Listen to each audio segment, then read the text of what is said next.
is about the fact that I think that three very famous mathematicians were getting very close to recognizing this. Have we talked about Newton and Descartes and Leibniz in this respect? I've heard you talk with Georgiana about it, though. So yeah. Well, let me read you some quotations here. I want you to listen to these very, very carefully. Okay. All right, yep.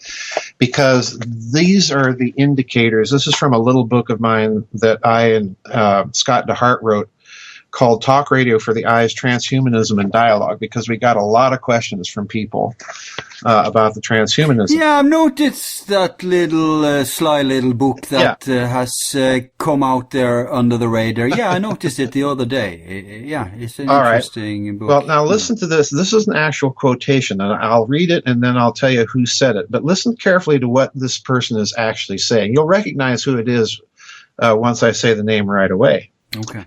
Quote, "We see that the old geometers have made a use of a kind of analysis which they extended to the solution of all problems, albeit they have hidden it from posterity. Uh-huh. I well realize that they must have known a kind of mathematics that was very different from today's common one.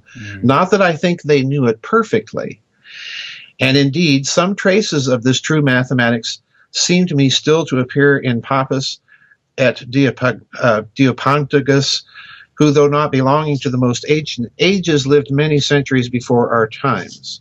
I would also think that later on it was suppressed by its very authors because of a certain wicked slyness," unquote. Now, guess who that was? Newton? No, that was Descartes.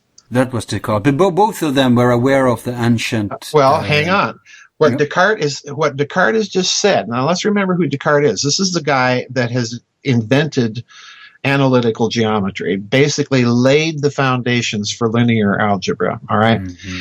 And what he's telling you is, I'm reading these ancient mathematicians, and I think they had a form of analysis that is lost to us. Oh, yeah, I agree.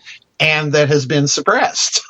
Okay. Oh, yeah, even suppressed. So it's not even just suppressed. That it's lost, but they don't want us to know about it. Exactly. Yeah. Now, here's another quotation. Quote, "To be sure, the ancients' method is more elegant by far than the Cartesian one, for Descartes achieved the result by an algebraic calculus which, transfused into words following the practice of the ancients in their writings, would prove to be so tedious and entangled as to provoke nausea, nor might it be understood. But they accomplished it by certain simple propositions, judging that nothing written in a different style was worthy to be read, and in consequence, concealing the analysis by which they found their construction," unquote. Now, guess who that was? It was Newton and... That was Newton. That was Newton, okay. Yeah. That was Newton. And again, what's he saying? Well, if you look at these ancient mathematicians, they've got some form of analysis which they've concealed from us. Yeah, so he agreed. Yeah, and this is one of the inventors of the calculus here, folks. Yeah. All right, now here's the whopper. This is the one I think that really came very close to recognizing what I've been calling topological metaphor.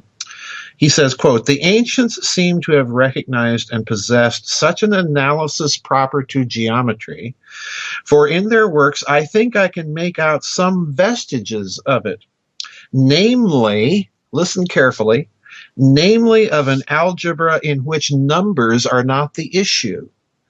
Certainly it is by this art that they unfolded those propositions, otherwise we would not have had them."